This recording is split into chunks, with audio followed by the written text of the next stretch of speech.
Hello and welcome to the latest episode of the Nordic Football Podcast. I'm Steve Wyss and I'm joined as ever by Jonathan Fadugba, and the season is back underway in Norway and Sweden. So, Jonathan, how's things with you? Have you enjoyed the first couple of rounds up there in the Allsvenskan? Hi, Steve, and hi, everybody. As always, welcome to the Nordic Football Podcast. Thank you to everyone tuning in and to those of you who listen to our epic season previews. And they were indeed epic, weren't they? Hours worth of juicy content there, and I hope you enjoyed it. And if you haven't listened to them yet, please do, because it's every single team in the league reviewed. But yeah, I'm doing well. It wasn't too long ago that we spoke, was it? So we're back to review the first few rounds, and we've also got a special guest interview today. So yeah, I'm doing well.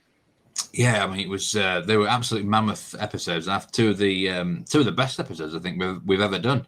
But two of the longest, and this is not going to be anything quite like that. We're just going to sort of take a review over the first couple of rounds in the Eliteserien and Allsvenskan, and also a special interview that you've done in this episode, Jonathan. If you want to tell the listeners briefly about that. Yeah, so today on the show, we like to have diverse voices on this podcast, and I'm happy to be bringing you a special guest interview with Brian Clarhaut. Now, he's the manager of Umeå FC in the north of Sweden, very north. And he's an American manager, and he is on the show later to talk to us about the first weekend in Superettan, which just began as well as Allsvenskan, the second division of Sweden.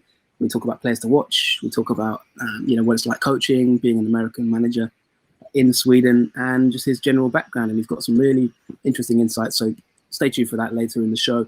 I think you will enjoy it.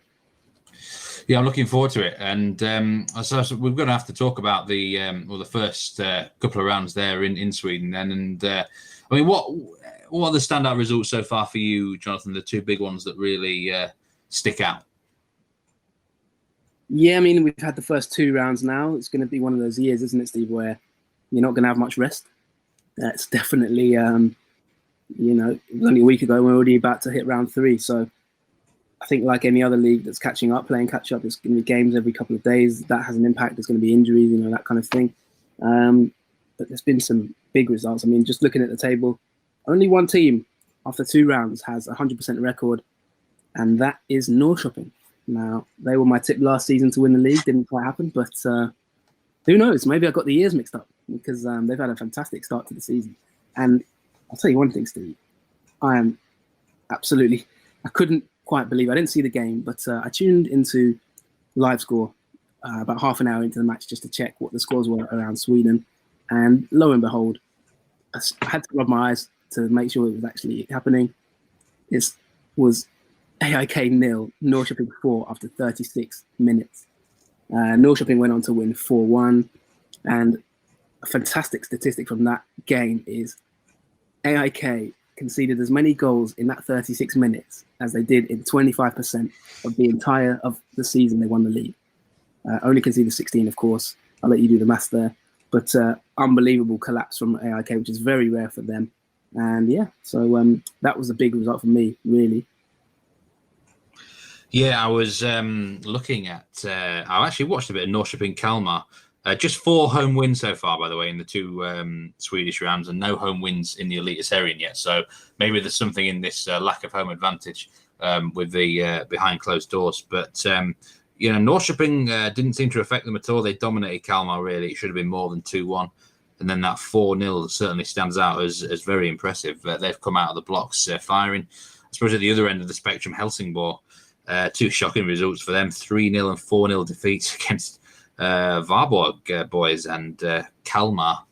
A horrible start for Helsingborg. You were actually saying you were optimistic for them this year, and it's early days, but not very good there.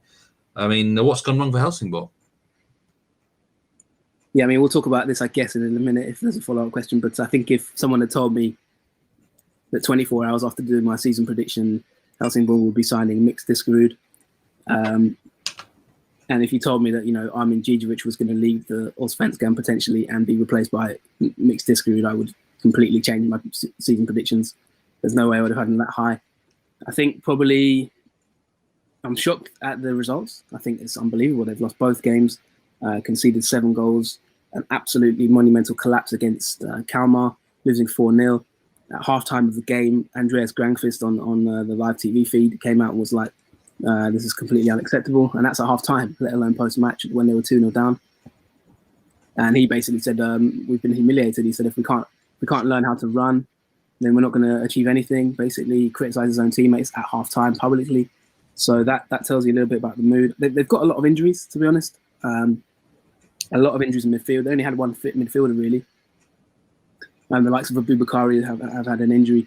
Granqvist missed the first game, that kind of thing. They've been missing some players. But still, to lose 3-0 at home to Varberg and 4-0 at Kalmar, 2 teams that you'd expect to be maybe in the lower end of the table is quite shocking. And it's not a great start at all for Helsingborg. Maybe I've overestimated their sort of young talents because clearly at the moment it's not quite gelling with the injuries they have.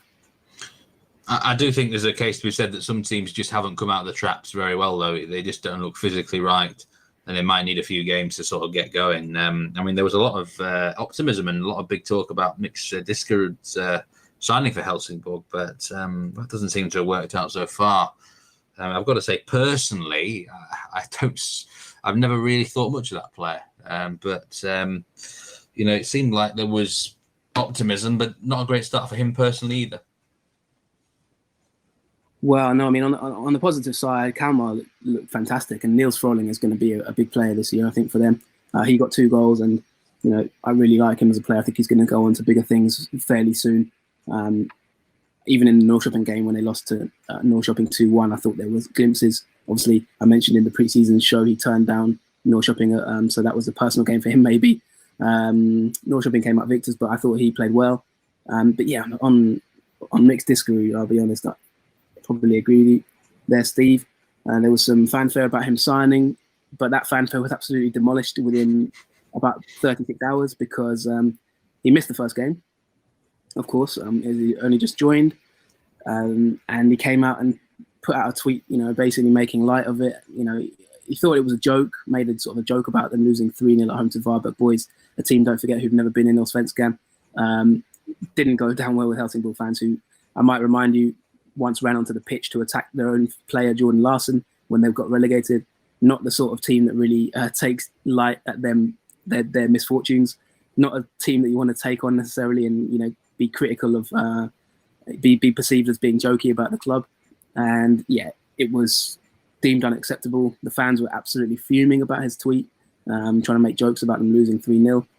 Even the club chairman, who just signed him a few days ago, described it as completely unacceptable tweet. He said, after we worked so hard to sign him, we feel completely distressed. And he said, I don't know him well enough to understand why he would send such a tweet, but it's not okay. If this was an attempt to be funny, Helsingborg's chairman, to be honest, a new player. So not a great start to life in in Skåne for Mix Diskerud down south at Helsingborg. And yeah, just as a player in general, I'm not a massive fan. There's a lot of rumours that they're breaking the bank to afford his wages during obviously a period of coronavirus. I can't really get my head around that deal, if I'm honest. I don't think he's necessarily the player that many people think he is. So yeah, that's not a great start for Mix Diskerud at his new club. So I'll just go briefly through some results. The champions Djurgården started with a win against Sirius, but then lost at home to Örebro, a fantastic win there for them in Stockholm. Malmö beat Mjällby 2-0. Christiansen got 2 really good goals in that game. I watched that. He's a quality player for them, isn't he? But then dropped to a 1-1 draw against Häcken. So 4 points for Malmö on the board. Hammarby also had 4 points. Beat Östersunds, but fell to a late equaliser against Elfsborg. Actually, 2-2 draw there. So mixed sort of results for the big teams there in the title race. But for the most part, I mean, Malmö there, Christiansen, he's a huge player for them, isn't he? He is. He's certainly top 5 players in the league, I'd say. Just a solid player. Malmö, of course, conceded the last late goal against Häcken, so they didn't make it 6 points out of 6. So Jon Dahl Tomasson there, maybe not the best. Well, 4 points is an okay start, but they would have wanted to get the edge on Djurgården, who dropped points, obviously losing at home to Örebro. So yeah, we're up and running. Really, it's looking. The table's starting to maybe just take now a little bit of shape. Norrköping, Hammarby, Malmo, top 3. Been pretty impressed with Elfsborg as well. I know we don't talk about them much, but got a win at IFK Göteborg. First time they've beaten them in many, many years away from home. They're local sort of rivals, and then followed that up. So they're looking okay. They followed that up with a 1-2 draw with Hammarby. So they're looking okay as well. I think that's pretty tough start for them, and they've come out of it fairly well. But yeah, we've had some shocks, haven't we? Örebro winning at Djurgården, first time they've won in Stockholm for I believe 15 or so years. And Sirius have beaten Östersunds away. Falkenberg have had a good start as well. So yeah, it's been an interesting start to the campaign for sure. Per Frick with a couple of goals for Elfsborg, catching the eye in the early stages of the season. Just 4 home wins, Jonathan, so far.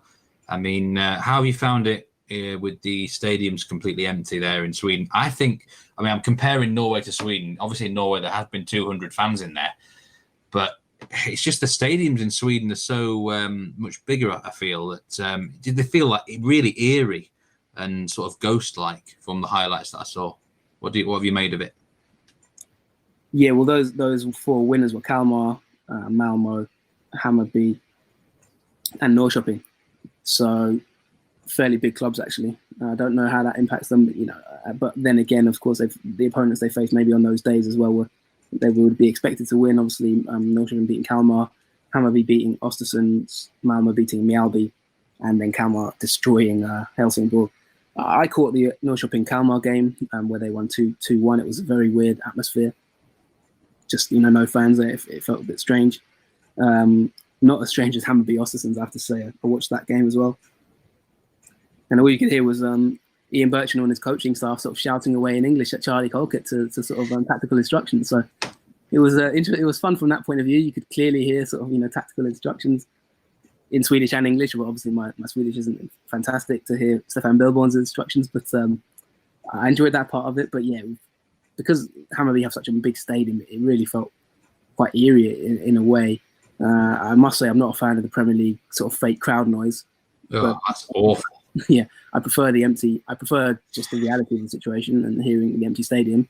But it is strange in the games where they are, really big stadiums that you just feel like just missing something, isn't it? It's just missing, it's just missing that bit of flavour. If it's a Nigerian dish, you're missing a bit of pepper soup, or you're missing a bit of, jollof rice. You're just missing some plantain. It's not right without fans, and hopefully one day soon fans will return. But we'll talk about Norway later. But I did see some fans in Norway. You can't tell me there was no fans in the games I saw live on Eurosport. What was that about?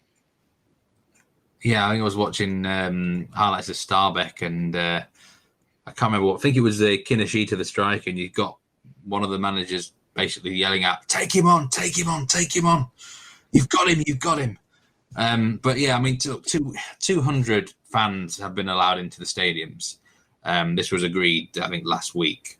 And, the idea was these fans go into a ballot and they're going to be social distancing, etc. I mean, in a couple of grounds, it looked like half the bloody towns were invited. Like, seriously, you ain't telling me there's only 200 in some of these stadiums. But I tell you what, some of the guys were making a real racket. And it makes a big difference. 200 makes more of a difference than you think, actually. It certainly adds for a better atmosphere, or whatever. How many managed to sneak in there? I mean, Haugesund, I think there's a bloody hotel that overlooks the stadium. I mean, it was rammed, and everyone looking in, at the match. So, yeah, they've kind of done quite well for themselves over there. And it's been the atmosphere. I think definitely was a lot better than the Swedish games. Just that little bit of 200 more makes a big difference. Yeah, I think I agree with you. Hopefully, we'll be in a situation. We've talked about the public health response. Been very different responses in Sweden and Norway, so they're almost not really comparable, are they? In terms of when we get the reactions. So they're going to be at different timescales, and we're going to have different results from that. yeah, it was nice seeing fans in the stadium in Norway. Obviously, but I've been following the Faroe Islands a lot. They've got fans in the stadiums all the time now. But Sweden, it will take a lot longer for that to come back, I think. Yeah, I definitely think so. So, 2 rounds got in Sweden, and we look forward to the next round of games there. There's just having a look now at some big ones. The big one is Hammarby IE Core. So, why do you think that one's going to go just before we move on to Norway? Well, massive game. Obviously, we just said there's going to be no fans, so I wonder, the first big Stockholm derby, I wonder how that's going to be impacted in the sense of, will fans turn up? We saw Örebro, for example. They had some fans definitely waiting for the team bus. We put out a tweet with a lot of fans with flares celebrating their win against Djurgården. So you can't tell me that there's definitely some fans congregating somewhere at some point. And so for such a big game, Hammarby IE Core, you can't tell me there's going to be no fans congregating, but we'll see whether that's in bars or outside the ground. A lot of pressure will be on AIK now. And we've had some tweets saying, Rickard Norling out and stuff like that. So that capitulation against Norrköping is rare for IE Core to lose games like that, to be honest. So defensively solid in the past sort of 2-3 seasons. A real capitulation. I know they've had some injuries. Robin Teehee, who, in the opening game, he was fantastic. A young teenage centre-back who we talked about. He got a goal in the win at Örebro. A nice header from a corner. I've got high hopes for him in the future. But yeah, they this new system that they're trying to play, there's a lot of talks about this new AIK, this new exciting, enterprising team looking to play more fancy football. There's been talks of a 3-4-3 type system where they play kind of a Gasparini, Atalanta-style football. They got absolutely taken apart by Norrköping. Norrköping, like I say, I go back to it. I liked Norrköping last year, and the reason I like them is just they have got good players and they have got a good manager and they have got very sort of a nice style of play, a nice system in place. They were probably missing one or two things and had a really bad start. This year they've had a good start, so we'll see how they can go from there. But Hammarby, I didn't see the second game. I'll be honest, against Elfsborg, I haven't seen that yet, so I can't really comment on that game. But the first game against Östersunds, they were just kind of back to their normal, really. Östersunds made a decent fist of it, but the class of Tankovic, Bojanic, those kind of players, Kakanic, they got a lot about them, and AIK are going to certainly need to be more tight to get anything from that game. Elfsborg, no comment as per usual. So they've been good, actually. I had to praise them. They've been good. So anyway, that's what we're going to talk about for the first couple of rounds in Sweden. But we're now moving on to an interview, Superettan interview, Jonathan. So if you want to introduce that. Yeah, this is as I mentioned, we're going to talk about the Superettan. The first round of games has taken place. Don't forget GIF Sundsvall. They were the team who played this team of Umeå on the opening day. 3-1 win for GIF Sundsvall. They're looking to get back into the league this season. And Brian has a lot of things to say about Sundsvall, Umeå, his move to Umeå, and a lot more. So I suppose we'll talk about Norway after the break. But for now, enjoy this interview with Brian Clarhaut and get to know a little bit more about the lower leagues of Sweden. Joining us now on the Nordic Football Podcast, I'm delighted to say we're joined by Brian Clarhaut. Brian is the manager of Umeå FC in the Superettan, and he is here to talk to us about the new season in the Superettan. Brian, how are you doing? I'm doing great, Jonathan. Thanks for having me. It's a pleasure. No problem at all, and thank you for joining us as well. Really good to get some perspectives from the Superettan on the show. Season just started, for those who aren't aware, this week, as well as the Allsvenskan, and it's a new campaign, and we're ready to go for it. So first place to start, obviously, congratulations on the role. Your opening game was against GIF Sundsvall, who were just newly relegated, so it was newly promoted against newly relegated. How was the game? What was your perspective on it? We'll start there. How was it? Yeah, I was really pleased with our performance. We went up early, 1-0 in the 35th minute. And you could feel that first goal was coming. 5 minutes after the first goal, we had a little bit of we fell asleep and they scored 2 goals in 1.5 minutes. And that's a little bit disappointing, but I think overall we showed intensity, we showed aggression, we showed the type of football that we wanted to play. Outshot the opponent 22-5. Now it's just about continuing the process, learning from those mistakes to move forward. But I was extremely pleased, minus that 90-second hiccup that we had. Yeah, it was a 3-1 victory for Gissensval, which, in fairness, is like you say, it sounds like you're pleased with the result in terms of the performance, and there's some positives to take from it for sure. I imagine that Gissensval will be one of the favourites probably to get promoted this season. Would you agree with that, having seen them at close quarters? Obviously, they've lost a lot of players. We talked about Gissensval a fair amount last season. Always been a good team to watch. What do you think? Pontus Engblom is a difference maker. He's coming there from Norway, and he hit us pretty effectively. So they have guys that don't need too many opportunities that can make a difference, right? Like I said, 5 shots on goal. 3 of them went in, and he was involved he had 2 of those. So, yeah, they have big-time players that can make a difference, and it'll be interesting to see how their season ends up in November, December. Yeah, definitely. And, for Umeå as well, it's a first season in the Superettan since 2012. The club was founded in the 80s. And so, it's a fantastic occasion, obviously, last season, winning promotion. You're new to the role yourself. Tell us about how the opportunity came about, because you were formerly at Shopping before, in the same division, I believe. Tell us about how the role came for Umeå and how did the move transpire?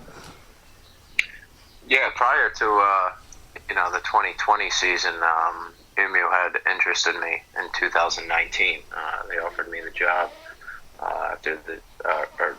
for the 2019 season. I was still under contract, and I decided not to go. Once I got promoted, we stayed in touch, and that's how they continued their interest in me. And it was right after they won the promotion in Bray, we decided that this was going to work out and happen.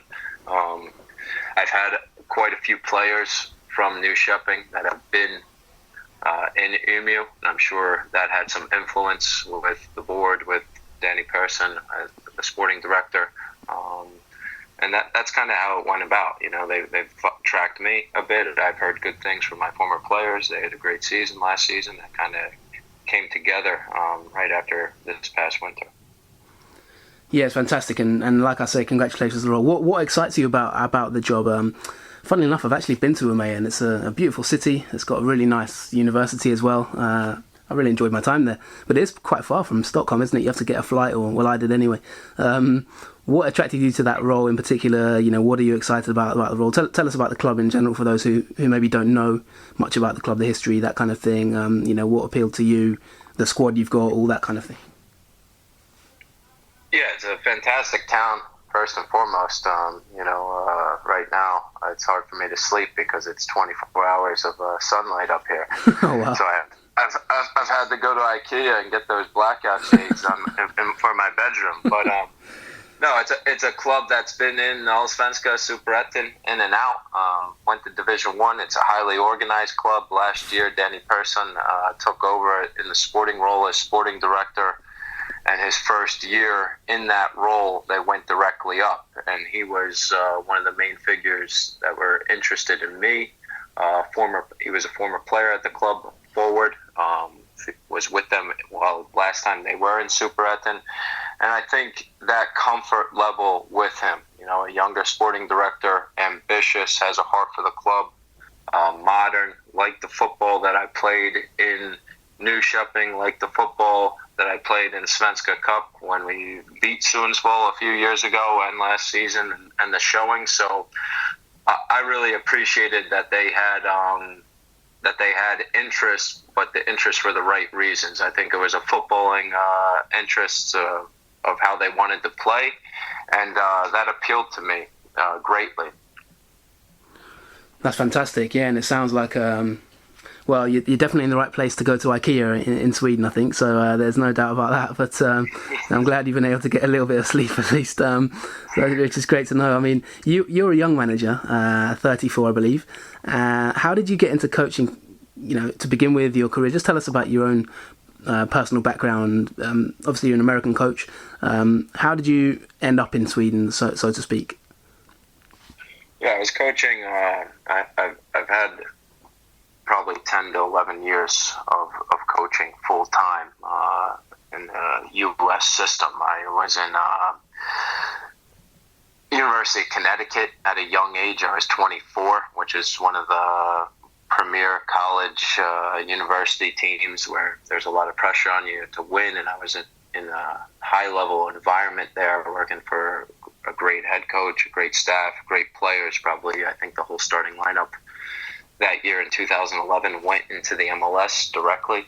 And then after that, I took another gig as a first assistant at Temple University. At Temple University, one of my roles was to recruit players there. So I was traveling to Sweden, to Germany, to Africa, to Senegal, to recruit players. During those journeys, I met a guy, John Wall, who was ICA's under-19s coach. I liked his philosophy on the game. We hit it off right away. And a few years later, as I kept going to Sweden, he became the coach at Nyköping. And I was in between jobs, 2016, I believe, and he asked if I wanted to come over. I was just going to come over for a few months just to check it out and just study Swedish football until I went back to the U.S. on the next coaching job. But I ended up staying, working as an assistant for him, and then eventually took over the manager job at Nyköping's BIS. So that's kind of how it worked. And from there, stayed there for 3 to 4 years, and now at Umeå. Yeah, and you had a good record at Nyköping as well, which I'm sure has stood you in good stead for your current role. How did you find it at Nyköping? How was your development there? And one thing I wanted to ask is, your general coaching philosophy. From what I can tell from the game against GIF Sundsvall, I may be wrong, but I believe you played in a 3-5-2 formation. Yep. What is your tactical philosophy? I guess tell us about your own beliefs in football, the style you like to play, how you did at Nyköping, that kind of thing. Yeah, I think it was a great experience at Nyköping. You worked with a lot of good players that have had experience in Allsvenskan. Maybe they weren't ready for that. They were younger. They got their shot, and then they needed to restart. And in senior football, it was challenging. I really enjoyed it. We did well in Svenska Cupen twice. We played Sundsvall, I think, in 2018. We had a victory over them last year. We were in Svenska Cup playing guys. Who else did we play? It was guys. We had a good show in Örebro. We beat Örebro in the cup, so that it was a really good platform, and I was able to work with a lot of good players and be challenged and adapt my ideas and more so grow as a coach.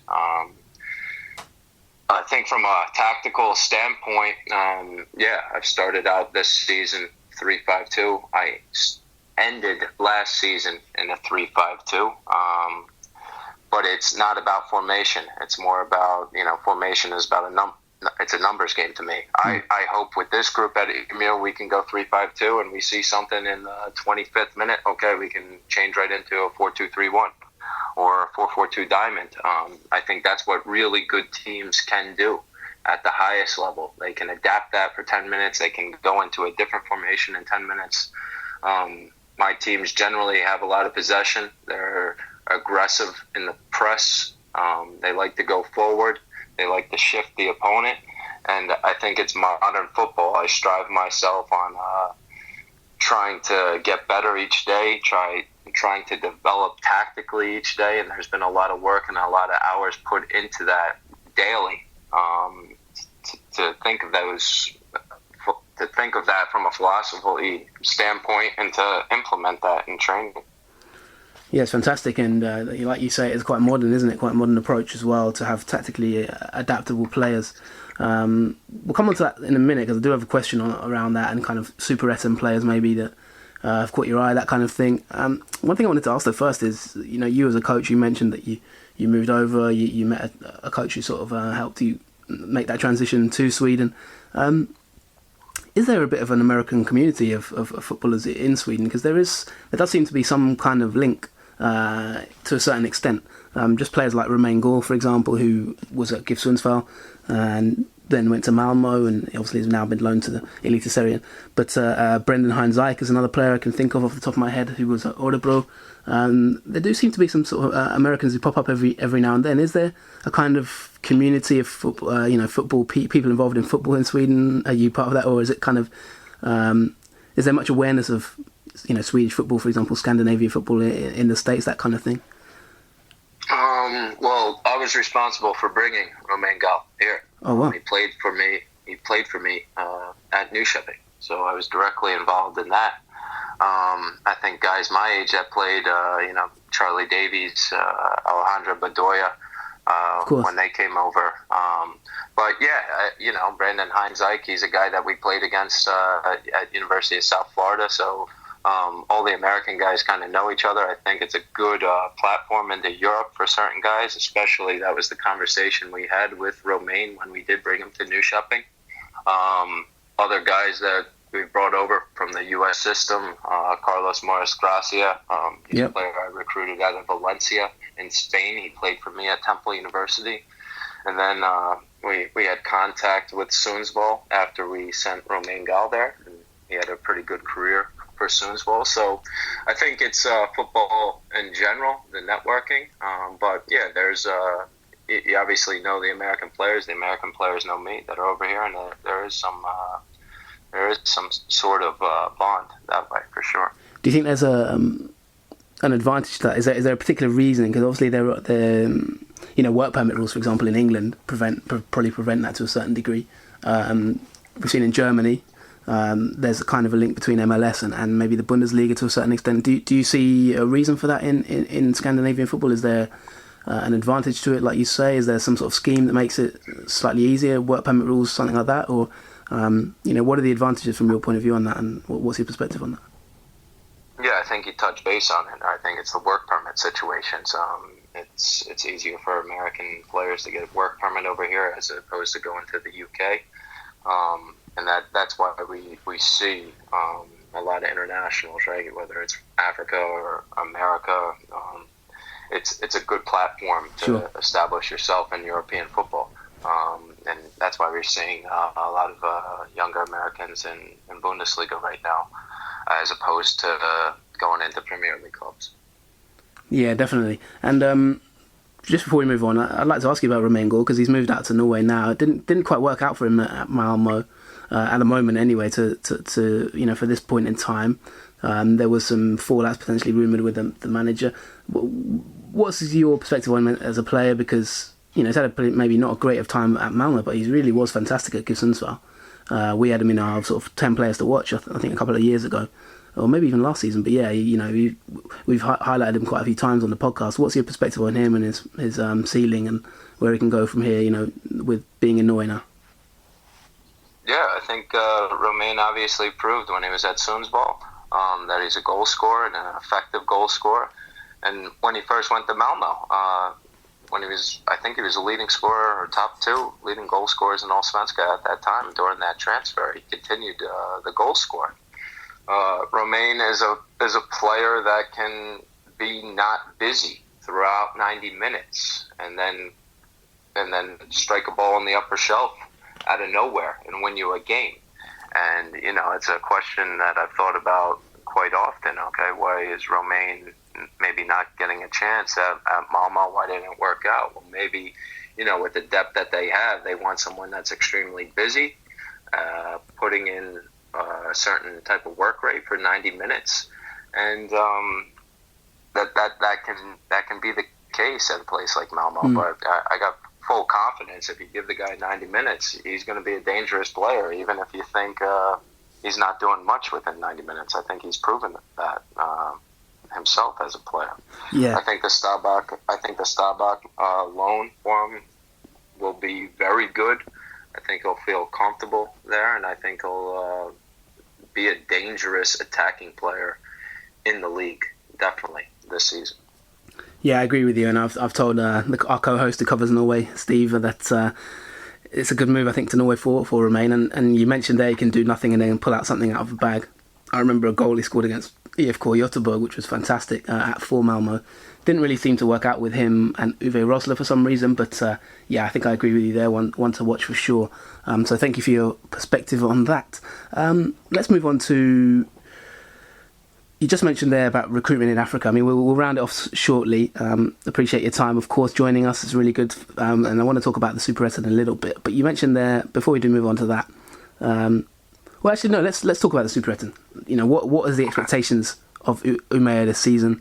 That's a better place to start, I think. What are the expectations this season? What are you looking to do? You were at Norrköping as head coach for 2 years, from 2017. What are the aims for Umeå this season realistically? Is it just about staying up, or is it about, you know, maybe even pushing for, you know, back-to-back promotions, or what is the ambitions and perspectives? And just tell us a little bit about your squad as well. You know, maybe who to watch out for, who have you got expectations on, how has it been during this pandemic, you know, putting the new squad together as manager, all that kind of thing.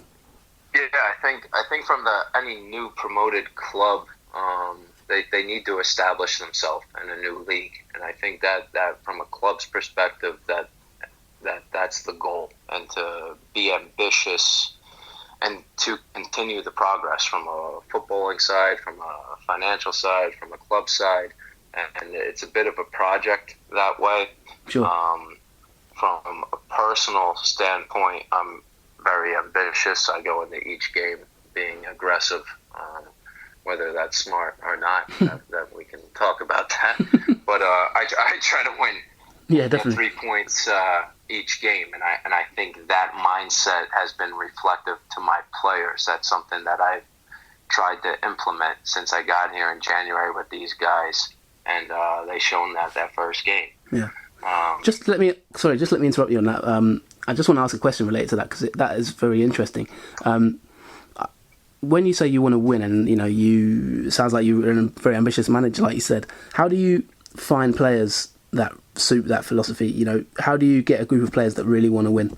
That's just one thing I want to ask you there. You know, like for example, when you're recruiting, how do you make sure that you've got players that also have that mindset of you? Because, you know, it can be difficult maybe to identify those kind of players until you work with them, right? How do you go about instilling that winning mentality before you move on? Finish the answer to the other. I think you have to have 4 to 5 cultural influencers of players on your team that are highly ambitious, that are winners, that bring it daily. And I think that kind of sets the tone. I think you need to put them in a certain type of environment where they hate to lose, where it's competitive. And I think the rest of the group conforms to that, those 4 or 5 cultural influencers with the leadership of the coach. Sure. And that's something that we've tried to implement this year.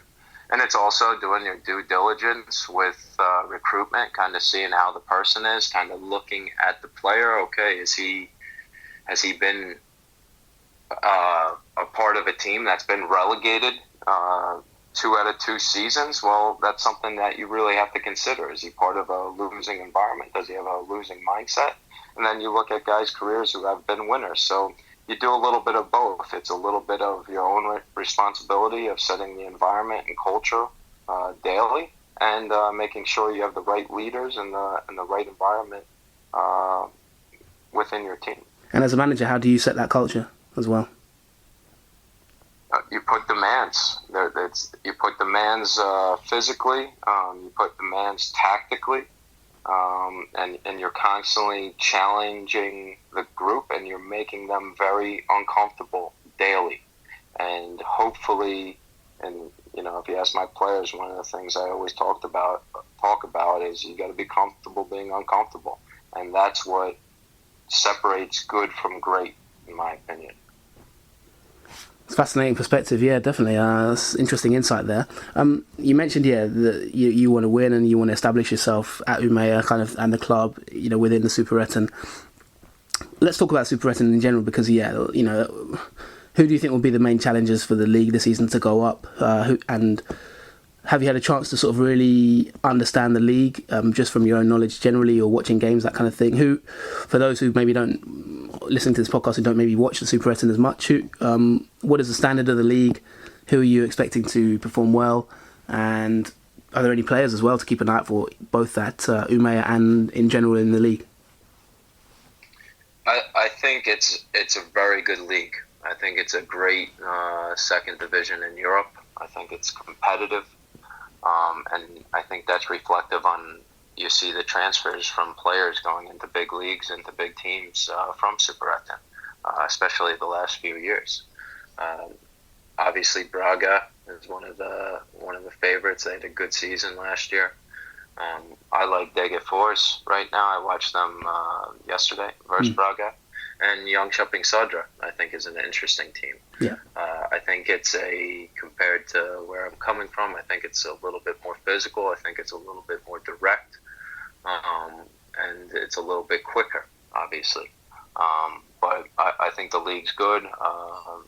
In my experience playing Superettan teams and Allsvenskan teams in the past, with whether they're cups or friendlies, you get a feel on it, but you never really get a proper feel until we started on Tuesday.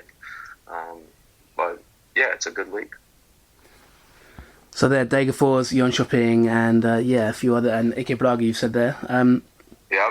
Are there any players to look out for? And the other thing I wanted to say on that is, you mentioned that you've been doing a lot of recruitment, say before you moved to Sweden. You mentioned you were sort of looking at players in different countries and that kind of thing.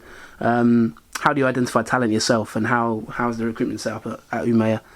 What do you look for in a player, for example? I know you just mentioned there the winning mentality, making them uncomfortable. What else do you look for, and is there any players in the league that you've seen already? Or you mentioned there, for example, the Gibson's forward. Is there any other players that we should keep an eye out for? Yeah, I think we have certain traits on each position that we look for in players. Or me personally, one thing that I do like is guys that can get out of pressure. That's a really big trait that I would like most of my players to have, especially guys playing out of the back. I think we work a lot of times on different type of rotations to get out of pressure, so teams can't do that against us. We want teams to pressure us. I think the hardest thing in football, especially you see it a lot in Scandinavia, it's these mid to low blocks with not too much space that are very organized, and we want guys that that can break those things down. In terms of what was the other question? Sorry.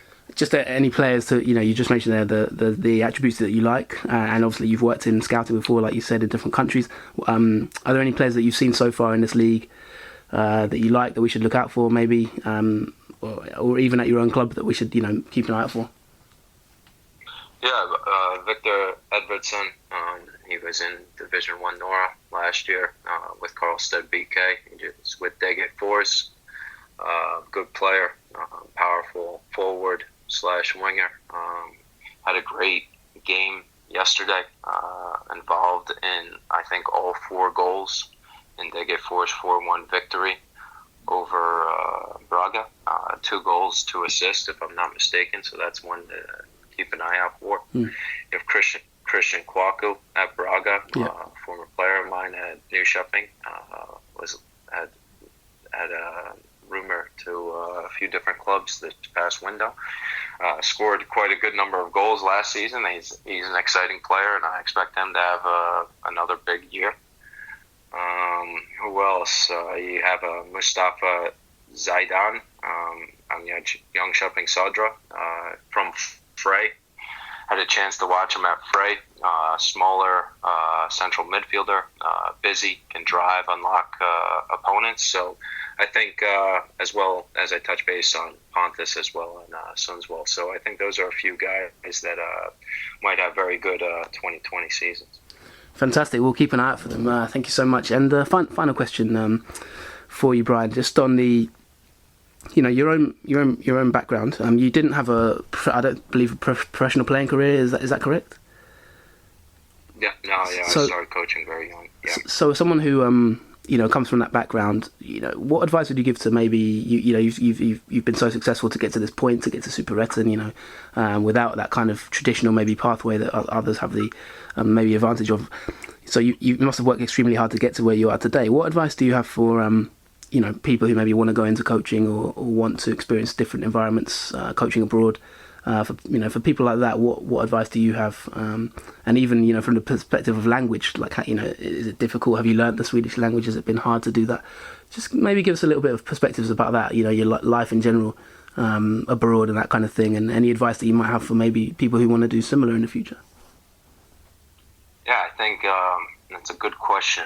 If you're not a big name player, and especially when you're speaking about myself, 34 years old, American, you have to be that much better. You have to be that much better. You have to work that much harder. You got to be obsessed with the game. You have to dedicate yourself to this life, and you have to really be that much better to have a career in it. And that's something that I think about daily. It's a chip on my shoulder, and it's constantly in the back of my mind. So some people can look at it as a nuisance. I look at it as constant motivation. Yeah. So I think that's first and foremost, and you got to be willing to sacrifice your life for it. I haven't been to any weddings. You don't see your family. You eat and breathe football. And, that's what I do all day. I watch video. I study opponents. I study trends. I go back into Y Scout. I look at different types of teams and nonstop. And that's also a weakness of mine, because you can kind of get into this bubble. But you need to do that in order to push yourself and to get to the level where you want to be. In terms of lifestyle and language barrier, I think one advantage in Scandinavia is that a lot of teams use English within the locker room. Yeah. We spoke about earlier with the work permit situation. I think we have 9 guys from outside Sweden on our team. So if you didn't speak English, you would have difficulties in our locker room. I haven't had too much time to learn the Swedish language. I'm okay at it. It's a little bit embarrassing. I should be better with the time I've spent here. But you get through it. I think if you were in Germany, it would be a different story. I know Jesse Marsh, who's at Salzburg, who was at Leipzig, he learned German because that was part of their that's how it works there. So I've been fortunate to be able to be in Scandinavia and to get through with the English language, whether that's a good thing or a bad thing.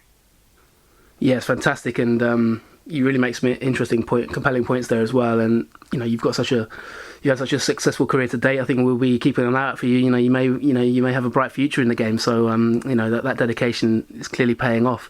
So Brian Clarhaut, thank you so much for joining us on the Nordic Football Podcast. Appreciate your time, and best of luck for the new season. Thanks for telling us everything about the Superettan and also your time in the game to date. Thanks a lot, Jonathan. My pleasure. Anytime. Welcome back to the Nordic Football Podcast, to part 2 of this episode. We're reviewing and recapping the first few rounds, the first round in Norway and the first 2 rounds in Sweden. And I hope you enjoyed that interview with Brian Clarhaut. I think he's a very up-and-coming young manager. I think he's, really enjoyed his insights. I think he's one to watch in the future, in my opinion. I think he could go places. And it was really good to get his insights. I hope you enjoyed it. And obviously, please give us your feedback if you did. And if there's any other guests that you think we should have on, then do let us know. We're going to move on now. That's everything you need to know about the opening round of the Superettan, and we've talked about Allsvenskan. Now it's over to you, Steve. Let's talk about some Norwegian football. And both of us, we were together, weren't we? I mean, not physically, but we were together watching. It was still in lockdown. Don't worry, don't report us to Matt Hancock. But we were watching as the first game on Eurosport took place live on UK TV. Eliteserien football is on British shores. How was it for you, Steve? Yeah, for those who don't know, it is on Eurosport UK. And I have to say, in the build-up to it, I could actually hardly believe it when it came up. It was like hairs were rising up on the back of my neck, just seeing the colour line stadion. What a great location for the first match. The snow-capped mountains, the tranquil fjord of Ålesund, and the sun was shining. And what a setting. And you got commentators who are pronouncing players that they don't have a clue.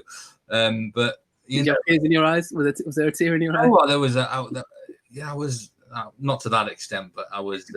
It was quite a surreal moment seeing it on UK TV. I must say, long may it continue. But I mean, it's not going to, is it? But you never know. The more that watch it, I've had a few people come to me and say, you know what, I watched the matches and I quite liked it.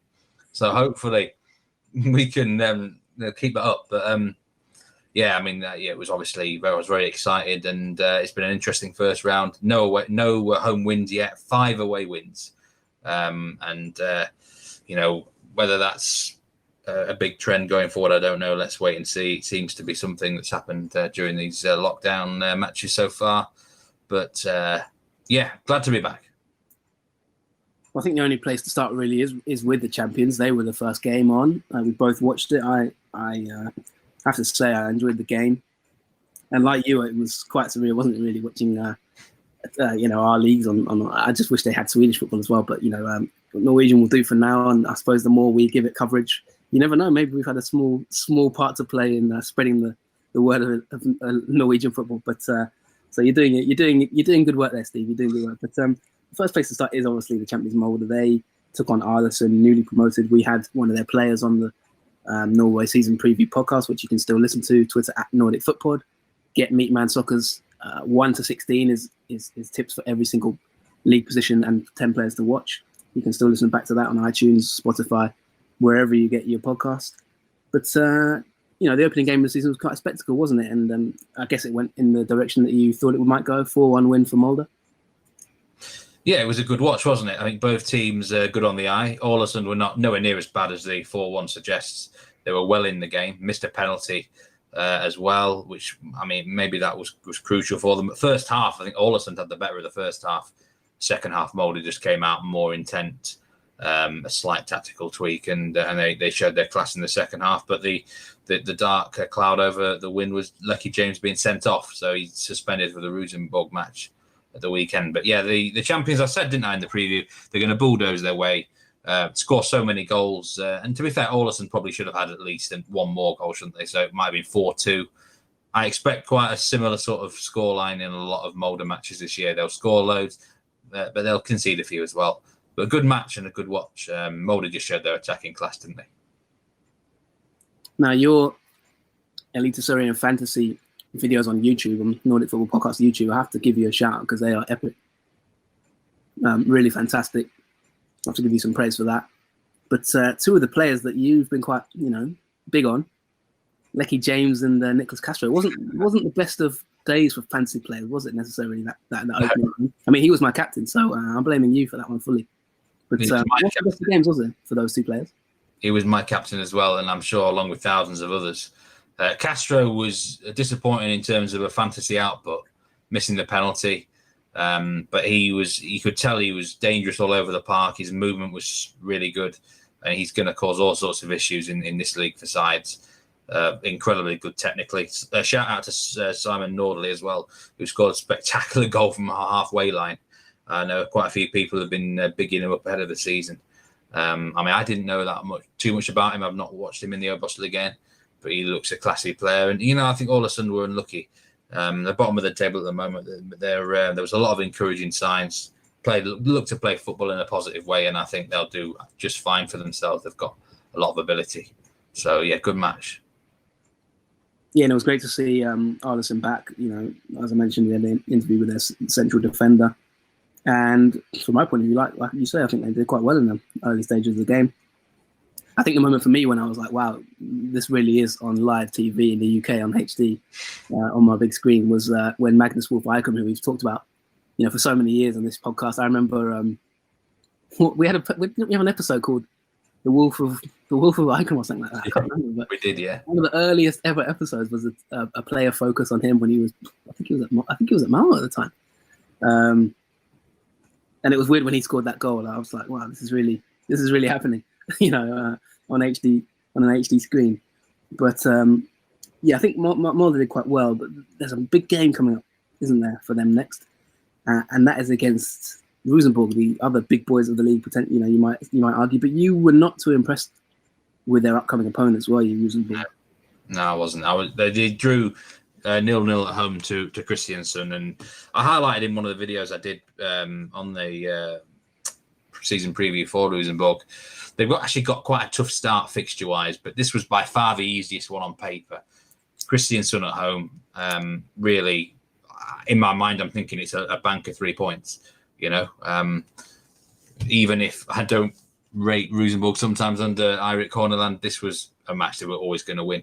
But they were horrible in that game, Jonathan. They very much laboured to the draw, and I mean, expected goals was 1.03 for Rosenborg against 0.53 for Kristiansund, taken from Wisecout, our partners. And I mean, effectively, two of those registrations for Rosenborg were just two big chances in the game. They didn't really create much throughout. In the second half, they just offered nothing. It was like as soon as Samuel Adegbenro and Henpau-Andre Helland ran out of steam, they just had no ideas. I was impressed with the young lad Tagseth in the midfield. He looks one to watch, a real sort of shuttler, a midfield shuttler there. He's got bundles of energy, and he actually had a bit of enthusiasm. And he looks like a good player. I think he could be a sort of a ray of light for them. But very worrying. They were time wasting in the last 20 minutes. They were not even looking to get on with the game. I mean, Kristiansund actually outplayed him in the second half and had a really good tactical game plan. A shout out to them, by the way. I always underestimate them, don't I? I say this every season. They continue to get great results and performances despite a lack of resources and players. But Kristiansund could have easily won that in the second half. Rosenborg is very disappointing. I mean, they just didn't show any intent. And I think under Eirik Horneland, it's never going to... I'm not sure it's going to work out. I'm not saying he's a bad coach by any means, but I just don't think him and Rosenborg are a good fit together, I'm afraid. And I'm very concerned about that. If that continues, I said pre-season, they're going to fail to break down some sides in certain games. I certainly didn't expect it at home against Kristiansund, though. Yeah, and for those who don't know, Edvard Tagseth, he's a 19-year-old player in the midfield there, so keep an eye out for him. Meatman Soccer of seal of approval. He talked about the manager a fair amount in previous shows. You to be honest, you kind of highlighted that many times. It doesn't, maybe it looks like it is. You might be right on that one. It's not looking good for them. How were Islamovic and Adegbenro? Because Adegbenro, we remember him, downing Ajax at one point, and a player that I think we had discussions that he would go on at some point, potentially. Still only 24, but how's he been? Because he's had an injury, hasn't he? And then how was Dino Islamovic, former Östersund's man? How was his debut? I thought Samuel had a reasonably good first half. He looked like the player most likely to make something happen for Rosenborg on that left-hand side. He made a few darting runs. I think the final ball was lacking from him. He's a bit too greedy sometimes. He tries to score that goal himself, which is, it has come off historically, but he needs to look up sometimes a little bit more and get a pass in there to the middle. Islamovic was a lonesome figure at times. The 4-3-3 system they use, he just felt too isolated. There wasn't enough support runners from midfield. The wingers were very wide, apart from the times when Adegbenro does come inside a little bit. So it's like he was fighting a lot of the Kristiansund defence by himself, and he wasn't getting the right sort of service either. So it's hard to criticise Islamovic too much, but if you're going to play that sort of system, you need a bit more from more than just a target man striker, don't you? The system's all wrong. There's not enough support there, not enough intensity, and just everything about it. Against that sort of opposition, they're going to have problems breaking down teams like that. And Kristiansund aren't even what you'd call part of the bus. They're just sort of good discipline and then decent on the counter-attack. Putting you on the spot then, looking forward to the weekend's games and the next game. Molde Rosenborg prediction? Well, I'm going to say Molde 3, Rosenborg 1. I would be even more confident if Lecky James was available. Rosenborg, they've got to score against Molde's defence. Molde are really wide open. I think Rosenborg can get a goal somewhere on the break. But I think Mulder have just got a bit more about them. They've got the better quality squad, a squad that seems more hungry and motivated and behind the manager. Simple as that. More motivated and more hungry is the Meatman Soccer verdict. So yeah, Mulder looking good as the season has started, and maybe they're going to be the team to beat again this year. One other team, the only other team in fact, who won by more than a 1-goal margin, and that was Glimt with a 4-2 victory. So you had them quite low down in your predicted table, but they won 4-2 at Viking. Yeah, it's a wild game. This was Viking led 2-1 at half time. I mean, to be honest, based on that first match, I might have underestimated Glimt, to be honest. They looked the better side. They looked really physically fresh, well-drilled, well-trained, and they lasted the 90 minutes, whereas Viking tired a bit. I mean, Glimt, they just continue to... They picked up where they left off last season, really. So attack-minded, really well-drilled. Jens Petter Hauge had a good game. I mean, there's been a lot of talk about him moving to a Belgian club, Cercle Bruges. No one really sure exactly when it's going to happen, though. Some saying the end of July. I mean, usually players, when they know they're going to move, are not included in the squad, are they? Or even if they're included, they get very moody and they don't really play that well. But he was just right up for it, properly motivated, very professional performance from him. I was also quite impressed by Sondre Fett's debut for Glimt. They've signed him from Ålesund, and he just looked a real nuisance. He was all over the park, really. I mean, you can't even give him a proper position. He can play anywhere in that attacking third. But a typical sort of Glimt player, making a right nuisance of himself, pacey, quick, technical. They look good, and if they keep playing like that, they'll get in the top 5 again. I may well have underestimated them, to be honest, Jonathan. They're just really well coached. Yeah, I like Glimt, and I continue to like what they do. Of course, we interviewed Osman Bjorkan, so maybe I'm biased there because I was really impressed with him and his overall views on the club and their setup. So, I must admit that I was surprised they had them quite low down there. But long way to go in the season yet. No point. You could end up being right. There's no point. It's too early to tell, really, isn't it? But sounds like they look good. Were there any results elsewhere that caught your eye, Steve? Was anything else? Any other team that maybe you want to give a mention to? I think the two newly promoted sides surprised me. Sandefjord beat Odd 2-1 away, and Start drew at home to Strømsgodset. I mean, Sandefjord. I mean, I can't believe that they go to Odd and actually win. But a really big shout out to Martí Cifuentes, the Spanish coach, who he had a great tactical game plan. He restricted Odd really well. I mean, it looked like it was going to be 0-0, and that would have been a fair result, I think, for the match. But he made a substitution, the Brazilian Zé Eduardo. I mentioned him in the season preview podcast. He comes on from and they got a corner, attacking corner, and he scores with a header. His first touch literally came on. He must have scored about 5 seconds after coming on the field. It's unbelievable. It's like Odd obviously just went to sleep completely and didn't pick him up, and the goalkeeper maybe should have saved it. But really good tactical game plan. They actually look like they might not be easy to score on. They're going to be difficult to break down, and they're going to try and be competitive that way. I mean, with the tools he's got to work with, it's a sensational performance for Martí Cifuentes. Very disappointing from Odd. They didn't look at the races at all. They look like there's definitely turmoil there with Turgil Berven, his head's in the clouds a bit. He scored a penalty, but he's moving on probably to Rosenborg or somewhere else. They don't look right, Odd. I was a bit worried by them. And Start had a very good performance against Strømsgodset. So, hey, you can't underestimate these promoted sides, can you? They always seem to have a bit of momentum about them.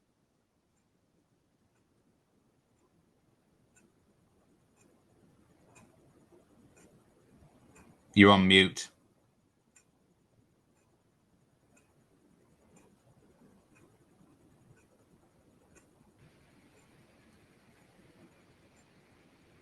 Sorry. Yes. I think there's been, you mentioned there, Torgeir Børven, and it looks like you said he is indeed off. Big rumours with Rosenborg. Are you worried at all about Odd this season, Steve? Because they finished quite well last year, but are you worried about them? I am worried about them after seeing that performance. They should be hands down better than Sandefjord and easily winning that game. But they looked tired. They didn't look focused enough. And they're using the same formation as last season, but I think they're a bit old as well. The squad's very old, and that may well be a big problem as the season develops. I mean, that back four, it's all over 30. There's not that many fresh legs apart from the young lad Bjørtoft who started. I I mean, Marcus Korsa's a nice player. NG's not a bad lad. They missed Elba Rashani on the right wing. That's a big loss. We must say that. Probably missed their best player outside Bourbon. So, it's not all doom and gloom for Odd, but that is a very worrying, not just the result, but the performance in that they just didn't really look like ever winning that match in a game they're massive favourites for. So I am a bit concerned about Odd based on that. I've got to be honest. Interesting stuff. And then we'll end it on a positive result. That was a win for Vålerenga, who you've got high hopes for this season. It was an awful game actually.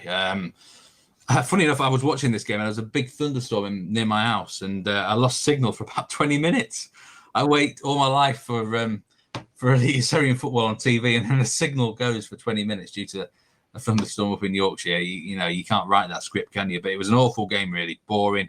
But that's what Fadugba is going to bring to Vålerenga so that in the season preview, he's going to make them much more solid. But I do want to end the podcast on a very good note, and that is it was fantastic to see Ali Ahamada on Eurosport HD starting for Brann against Haugesund away.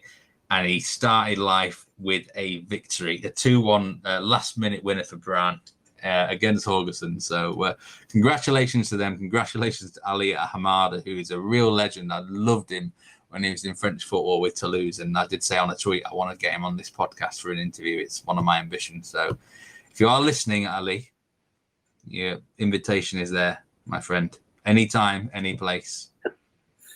Well, I do think that it's probably about even's chance that by the end of this season we are renamed the Ali Ahamada Football Podcast because such is the mutual admiration for that man. So, yeah, we both have fond memories of him from our time in French football, and he will always be welcome, as you said there.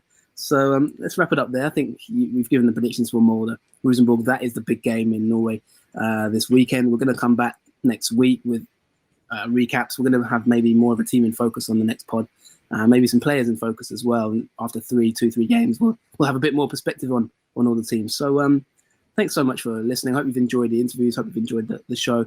And don't forget, if you want more of us, we've got a good 3 hours at least on the season preview podcast for you to tuck into with every single team in both leagues reviewed and analysed. So enjoy that if you haven't already. Thanks for listening. And we'll be back again soon. You can follow us on Twitter at Nordic Footpod, or at Neatman Soccer for Steve, or at JF Football for myself, JF FUTBOL. And of course, we're on Facebook and Patreon as well if you want to get involved. So thanks a lot for listening. We'll be back soon. Enjoy your weekend of games. Goodbye. Thank you very much for listening, everyone. Take care. See you very soon. Goodbye.